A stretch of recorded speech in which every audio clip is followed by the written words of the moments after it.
মুখ্যমন্ত্রী পদত্যাগের দাবি উঠল এবার সুপ্রিম কোর্টে। অবাক লাগছে এবং তাই লাগার কথা, কিন্তু তেমন ঘটনার কিন্তু সম্মুখীন হলো গতকাল গোটা দেশ। আমরা বিরোধী দলের মুখে বারংবার আমরা কিন্তু শুনেছি এই ধরনের দাবি, যে দফা এক দাবি এক, মুখ্যমন্ত্রীর পদত্যাগ, সে বিজেপি হোক কিংবা পশ্চিমবঙ্গে সিপিআইএম এর তরফ থেকে এরকম দাবি আমরা যখন শুনে অভ্যস্ত। সুপ্রিম কোর্টে আরজিকর ঘটনায় শুনানি চলাকালীন এক পক্ষের উকিল হঠাৎ বলে ওঠেন যে মুখ্যমন্ত্রীর পদত্যাগের নির্দেশ দিতে হবে নাকি সুপ্রিম কোর্টকে, এবং সেই কথা শুনে সুপ্রিম কোর্টের প্রধান বিচারপতিও গেলেন বেজায় চোটে এবং তিনি খানিকটা ধমক দিলেন সেই যে আইনজীবী ছিলেন তাকে, এবং তিনি বললেন যে ডাক্তারদের যে সমস্ত দাবিগুলো সেগুলো আমরা অবশ্যই দেখতে পারি, কিন্তু মুখ্যমন্ত্রীর পদত্যাগের নির্দেশ সুপ্রিম কোর্ট দিতে পারে না। সুতরাং এই যে ঘটনা ঘটলো তা অবশ্যই নজিরবিহীন, এবং তার সঙ্গে আরো কি কি ঘটনা ঘটলো জানাবো আপনাদের। নমস্কার, আমি অভিষেক রয়েছে আপনাদের সঙ্গে টক টু বাংলার পর্দায়। আপনারা দেখছেন এই মুহূর্তে সুপ্রিম কোর্ট কিন্তু অবশ্যই খুবই গুরুত্বপূর্ণভাবে এই আরজিকর মামলা নিয়ে অত্যন্ত একটার পর একটা শুনানি শুনছে, এবং প্রধান বিচারপতির যে 3 জনের যে ডিভিশন বেঞ্চ তারা কিন্তু অবশ্যই প্রত্যেকটি শুনানিতেই অত্যন্ত গুরুত্বের সাথে প্রত্যেকটি পয়েন্ট খতিয়ে দেখছে। সিবিআই গতকাল কিন্তু রিপোর্ট পেশ করেছিল সুপ্রিম কোর্টের সামনে, এবং সুপ্রিম কোর্টের প্রধান বিচারপতিরা কিন্তু সেই রিপোর্ট দেখে বেশ খানিকটা হতচকিতই হয়েছেন বলে জানিয়েছেন। যদিও সেই রিপোর্টে কি আছে বিস্তারিত তদন্তের স্বার্থে এখনই তা কিন্তু সামনে আনেনি সুপ্রিম কোর্ট, কিন্তু একাধিক ঘটনা কিন্তু গতকালের শুনানির থেকে বেশ খানিকটা স্পষ্ট। প্রথমত, সিবিআই যেভাবে তদন্ত করছে তাতে যে সুপ্রিম কোর্ট কোথাও গিয়ে বেশ খানিকটা সন্তুষ্ট সেটা কিন্তু গতকাল বিচারপতিদের ডিভিশন বেঞ্চ তারা জানিয়ে দিয়েছে, তারা বুঝিয়ে দিয়েছে, এবং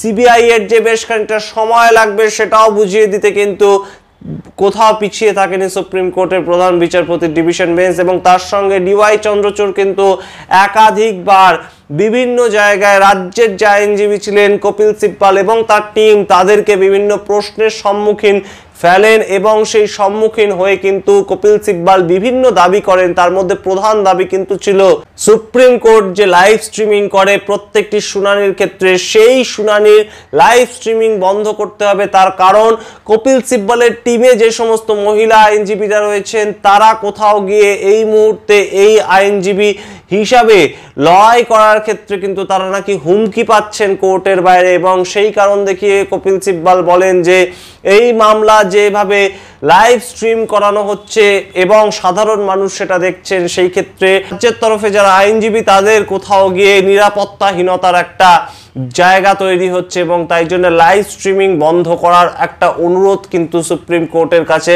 কপিল সিব্বাল রাজ্যের তরফ থেকে যিনি আইনজীবী তিনি কিন্তু করেন, কিন্তু তা কিন্তু সম্পূর্ণভাবে নস্যাৎ করে দেন। সেই যে অনুরোধ তা রাখা হয় না, এবং ডিওয়াই চন্দ্রচূড় বলেন যে জনস্বার্থের পক্ষে কিন্তু এই মামলা সরাসরি লাইভ স্ট্রিমিং হওয়া দরকার, এবং সাধারণ মানুষ যাতে দেখতে পান এই মামলা তা কিন্তু অত্যন্ত জরুরি। তার কারণ এই মামলার সঙ্গে মানুষের আবেগ জড়িয়ে রয়েছে, এবং সেখান থেকে কিন্তু লাইভ স্ট্রিমিং যেমন বন্ধ করা হয়নি ঠিক তেমনভাবেই একাধিক প্রশ্ন কিন্তু উঠে এসেছে। আপনাদের মনে করিয়ে দিই যে এর আগে যে শুনানি হয়েছিল এই আরজিকর মামলায়, সেদিন কিন্তু একাধিক প্রশ্ন করেছিল এই সুপ্রিম কোর্টের যারা প্রধান বিচারপতির ডিভিশন বেঞ্চ তারা, এবং তার মধ্যে অন্যতম কিন্তু প্রশ্ন ছিল চালান গেল কোথায়, ময়না তদন্তের চালান সেটা পাওয়া যাচ্ছিল না। ঠিক তেমন ভাবেই কিন্তু 14 ঘন্টা কেন লাগলো এফআইআর দায়ের করতে, সেই প্রশ্ন যেমন ছিল গতকালের শুনানিতে ডিওয়াই চন্দ্রচূড় কিন্তু প্রশ্ন করেন। সিসিটিভি ফুটেজ সিবিআই এর হাতে এসছে, তা কেন মাত্র 27 মিনিটের সিসিটিভি ফুটেজ দেওয়া হয়েছে, কিন্তু সেই ক্ষেত্রে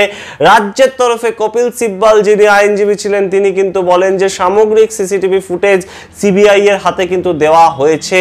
সুতরাং সামগ্রিক বিষয়টা যে এখনো বেশ খানিকটা জটের মুখে রয়েছে, এবং যে সমস্ত রিপোর্ট সিবিআই পেশ করেছে সুপ্রিম কোর্টের কাছে, যেটা সুপ্রিম কোর্ট অবশ্যই প্রকাশ্যে আনেনি তদন্তের স্বার্থে, সেটা যে কোথাও চমকে যাওয়ার মতন তেমন কিন্তু একটা ইঙ্গিত দিয়েছে সুপ্রিম কোর্টের প্রধান বিচারপতিদের ডিভিশন বেঞ্চ। এবং আমরা অবশ্যই নজর রাখবো যে পরবর্তীতে শুনানি কোন দিকে এগোয় এবং এই মামলার তদন্ত কোন দিকে এগোয়। আপনাদের জানিয়ে রাখি যে অভয়ার বাবা বেশ কিছু তথ্যের বেশ কিছু নথির কথা কিন্তু ইতিমধ্যেই জানিয়েছেন। সেই নথিগুলোকে কেন সিবিআই খুব ভালোভাবে ঘেঁটে দেখছে না, সেই প্রশ্নও কিন্তু সুপ্রিম কোর্টের তরফে করা হয়। সুতরাং সামগ্রিক দিক থেকে এই অভয়া মামলা নিয়ে যে সুপ্রিম কোর্টের প্রধান বিচারপতির ডিভিশন বেঞ্চ বেশ খানিকটা সিরিয়াস এবং সিবিআই যেভাবে তদন্ত করছে সেটাও যে বেশ খানিকটা সুপ্রিম কোর্ট সন্তুষ্ট তাতে, সেটাও কিন্তু বুঝিয়ে দিতে গতকাল সুপ্রিম কোর্টের প্রধান বিচারপতিদের ডিভিশন বেঞ্চ পিছিয়ে থাকেনি। এবং অবশ্যই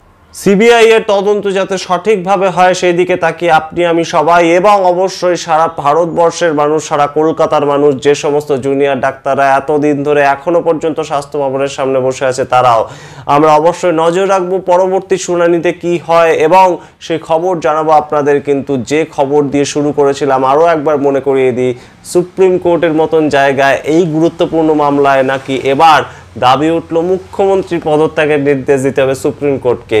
তা অবশ্যই বেশ খানিকটা নজিরবিহীন বটেই এবং যেই দাবি কিন্তু অবশ্যই সুপ্রিম কোর্ট নস্যাৎ করে দিয়েছে। আপনারা দেখতে থাকুন টক টু বাংলা, ভুলবেন না টক টু বাংলা ইউটিউব চ্যানেলটিকে সাবস্ক্রাইব করতে। ধন্যবাদ।